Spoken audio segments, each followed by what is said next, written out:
কিরে বন্ধু গাড়ি ব্রেক দিল কি হয়েছে? ওই দেখ সামনে কেটো কালো সাজে গাড়ি ধরলে এবার সর্বনিম্ন 5,000 টাকা কেস দিব। আমার কাছে তো হেলমেটও নাই, গাড়ির লাইসেন্সও নাই। 518 সেভ করার কারণে দেখেন কি ওর তুমি 5,000 টাকা?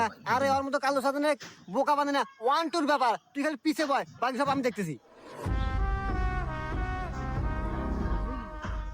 আমার এই ডেট ভিডিও যদি আপনার ভালো লাগে তাহলে তাহলে আইয়ে বন্ধু এতে কি অবশ্যই হলো? আমার আমি পাই ব্যথা চ্যানেলটি পাইলাম। সাবস্ক্রাইব করে আরে এইটি তো টেকনিক।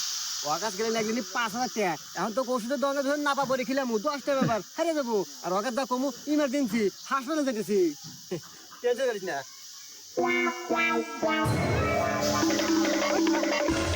কিরে তোকার দুইটার মাথায় একটারও হেলমেট নাই, লাইসেন্স দা। স্যার আসলে খুব ইমার্জেন্সি তো স্যার, আমার বন্ধুর পায়ে